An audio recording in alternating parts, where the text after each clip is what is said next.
Le marketing genré est une stratégie qui consiste à segmenter le marché et à adapter les produits ou les services, les prix, la distribution et la communication en fonction des genres hommes ou femmes.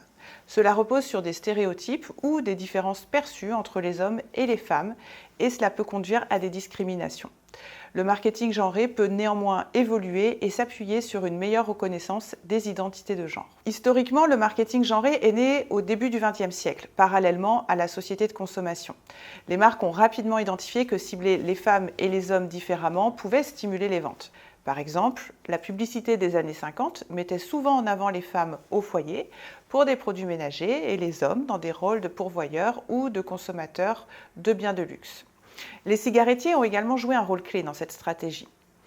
Dans les années 20, des campagnes publicitaires ont été spécifiquement conçues pour encourager les femmes à fumer avec des slogans comme « les flambeaux de la liberté », associant la cigarette à l'émancipation féminine. Cette segmentation a permis d'élargir la base de consommateurs et d'augmenter considérablement les profits. De manière similaire, l'industrie des jouets a utilisé des codes genrés pour maximiser les ventes. En créant des catégories distinctes, jouets pour filles et jouets pour garçons, les fabricants ont doublé les opportunités d'achat en incitant les parents à acheter des jouets différents qui reconnaît plus la diversité. Les consommateurs et consommatrices dénoncent de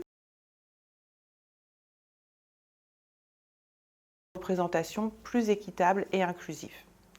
Par exemple, certaines marques ou certains distributeurs remettent en cause les stéréotypes comme les jouets pour filles ou pour garçons en préférant une segmentation basée sur les avantages recherchés comme jeux de construction ou jeux d'imitation.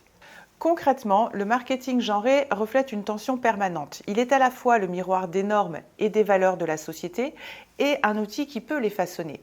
Cette double fonction rend complexe la transition vers une approche plus inclusive et laisse souvent les responsables marketing dubitatifs quant à la bonne approche à avoir pour satisfaire à la fois les objectifs de vente et les objectifs de développement durable.